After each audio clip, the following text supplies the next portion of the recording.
অন্তত 2 ডজন বিএনপির আপনার নেতা গত নির্বাচনে, যাদের সাথে আমি বসেছি, নির্বাচনে অংশগ্রহণ করেছিল।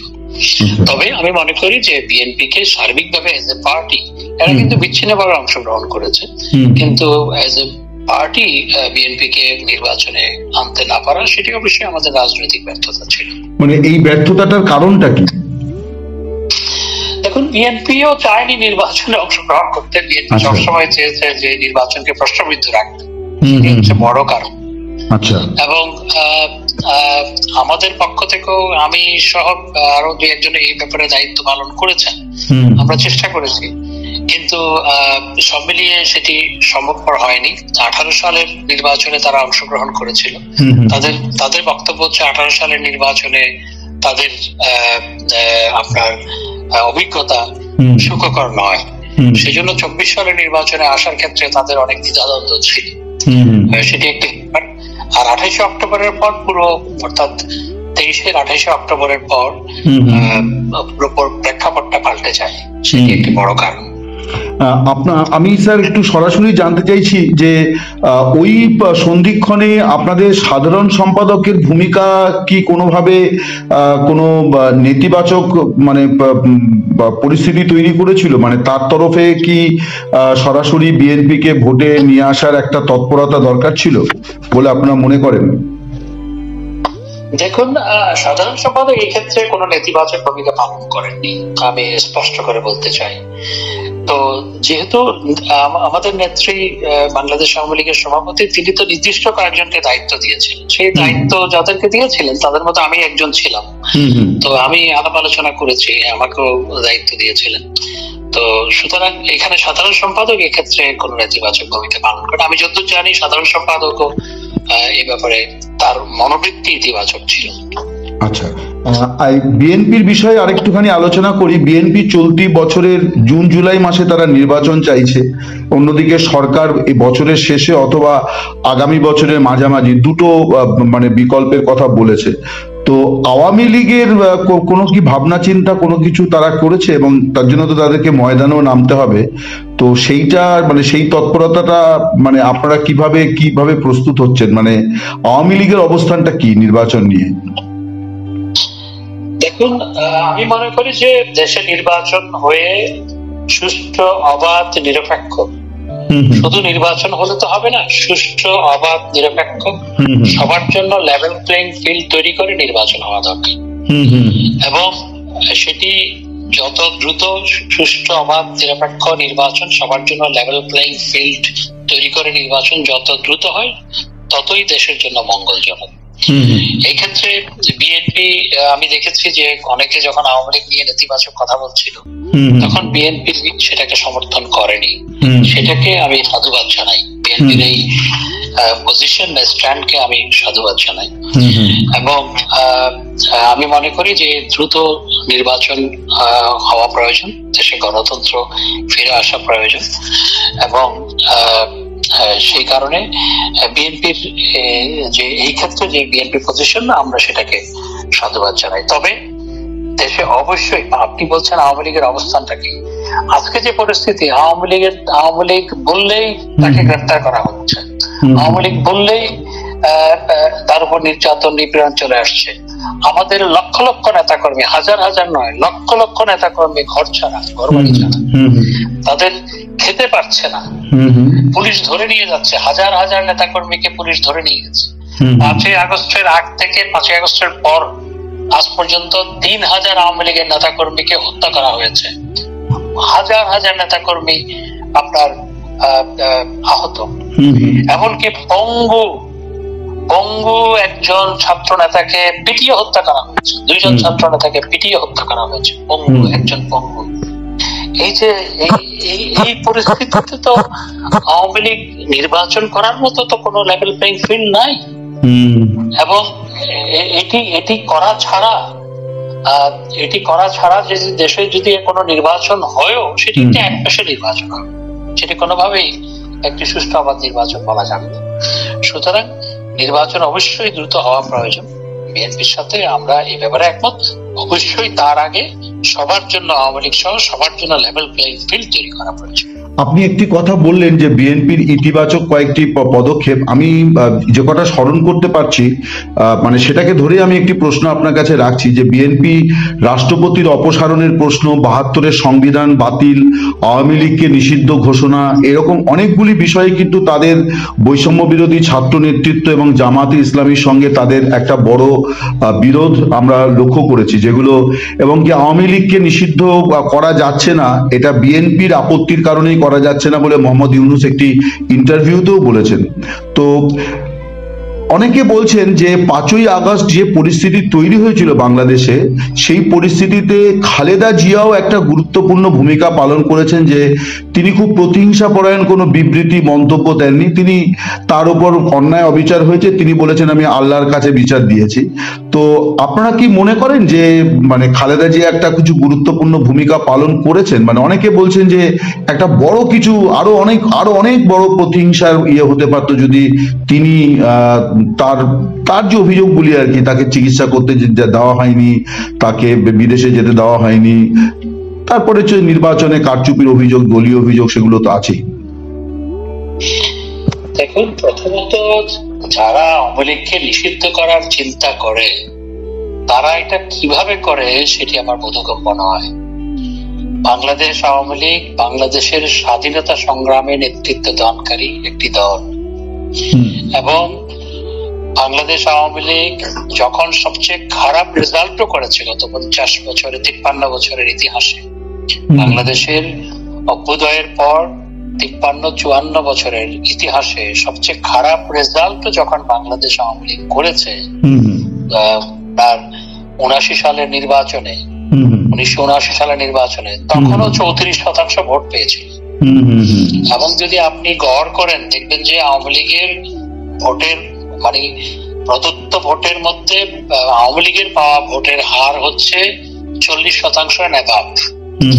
তো যেই দলকে দেশের প্রায় অর্ধেক মানুষ সমর্থন করে, 40% প্রায় হাফ, তো এবং সমর্থন করে, সেই দলকে নিষিদ্ধ করার চিন্তা কোত্থেকে আসে, কিভাবে আসে, সেটি আমার প্রশ্ন। আর এই ক্ষেত্রে বিএনপির অবস্থানটা অবশ্যই অত্যন্ত ইতিবাচক, এবং আমি মনে করি যে গণতন্ত্রকে সংহত করার ক্ষেত্রে তাদের অবস্থানটা অত্যন্ত ইতিবাচক। বেগম খালেদা জিয়া কোন নেগেটিভ স্টেটমেন্ট দেননি, আমি দেখিনি অবশ্য। তবে আওয়ামী লীগের উপর নিপীড়ন নির্যাতনের কোনো কিছু আর বাকি নাই আসলে। আমার বিরুদ্ধে শতাধিক মামলা, তার মধ্যে সবই প্রায় হত্যা মামলা। তো এবং হত্যা মামলায় নানা ধরনের মামলা।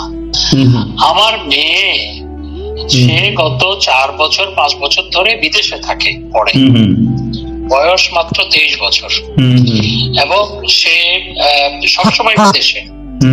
তার বিরুদ্ধেও মামলা,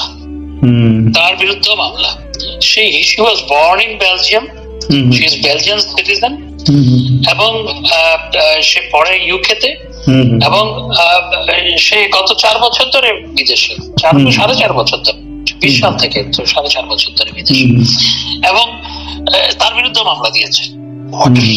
এগুলো কি আমাদের বিরুদ্ধে? সেটা আমার শুধু আমার ক্ষেত্রে নয়, আওয়ামী লীগের হাজার হাজার লক্ষ লক্ষ নেতা কর্মী, প্রায় ৬০ লক্ষ মানুষকে আসামি করা হয়েছে, 6 মিলিয়ন, এবং মামলার সংখ্যা কত হাজার সেটি একটু অনুসন্ধানের বিষয়। সেটা একটা পিএইচডি থিসিসের ব্যাপার হয়ে যেতে পারে।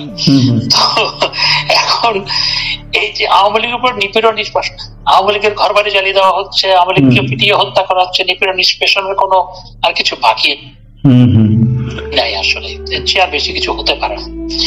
এখন আবার বাড়ি বাড়ি গিয়ে আওয়ামী লীগের নেতা কর্মীদের ধরপাকড় করা হচ্ছে গত 2-3 দিন ধরে। তো এখন বেগম খালেদা জিয়ার প্রতি আমার সবসময় সম্মান ছিল। তো তিনি, আমি মনে করি যে দেশে একটা ন্যাশনাল রিকনসিলিয়েশন দরকার, somebody has to start। এই যে একটা দল ক্ষমতায় আসলে আরেকটা দল ঠেঙ্গিয়ে তাদেরকে, আরেকটা দলকে ঠেঙ্গিয়ে বিদায় করে দিবে, তখনের যে রাজনীতি এবং প্রতিহিংসার রাজনীতি, politics of hatred, politics of denial, politics of confrontation, এগুলো শেষ হওয়া দরকার। এগুলো আমি মনে করি যে আমাদের উপর আজকে যে নিপীড়ন নির্যাতন হচ্ছে এবং যে মাত্রায় হচ্ছে, আমরা যদি কোনো সময় সুযোগ পাই আমরা অবশ্যই সেটা রিপিট করব না। তবে বিএনপির এই ক্ষেত্রে আজকের দিনে তাদের নেতাদের বক্তব্য অত্যন্ত ইতিবাচক, কিন্তু মাঠ পর্যায়ে বাস্তবতাটা ভিন্ন।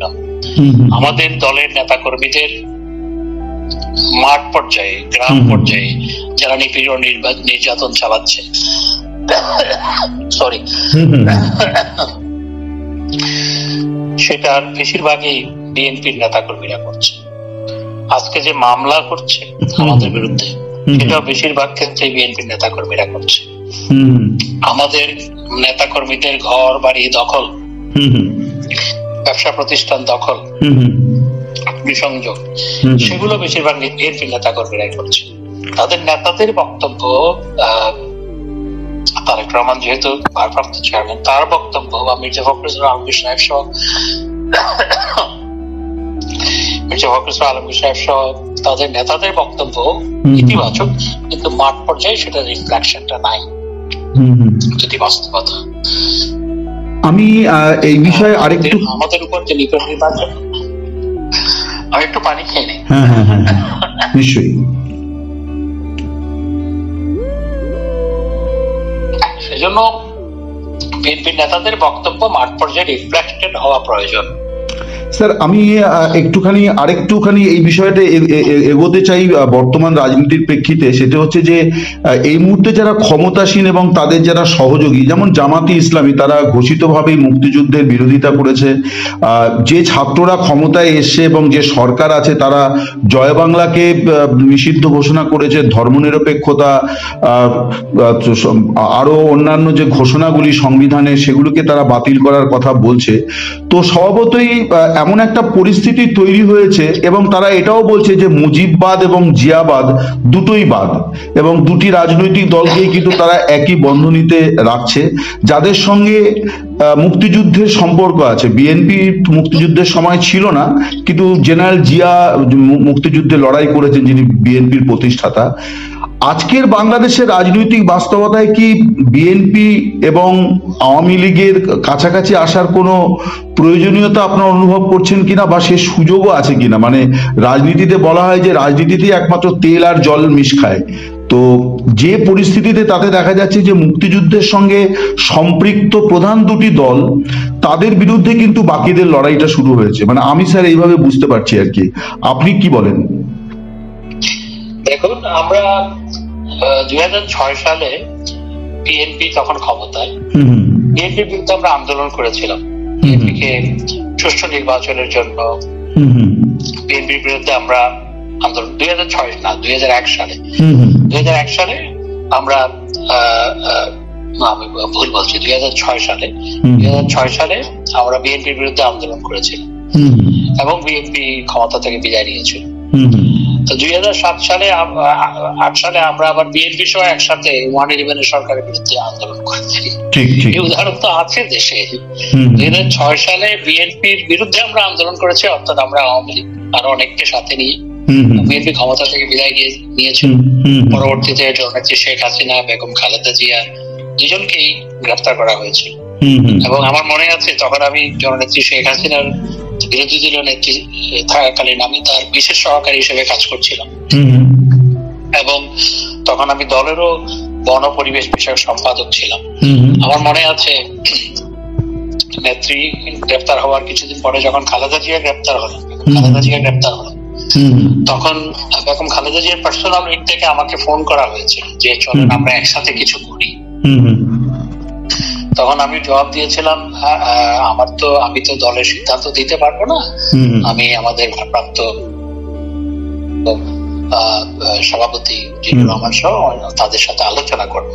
আমি আমাদের প্রয়াত তখনকার ভারপ্রাপ্ত সভাপতি, প্রয়াত রাষ্ট্রপতি জনাব জিল্লুর রহমান সাহেবের সাথে আমি আলাপও করেছিলাম বিষয়টা। পরবর্তীতে কিন্তু বিএনপি সহ আমরা একসাথে তৎকালীন 11 সরকারের বিরুদ্ধে, তখন এই ধরনের একটি সরকার ছিল, এরশাদের বিরুদ্ধেও তো আপনাদের যৌথ আন্দোলন ছিল, এরশাদকে তাও ছিল।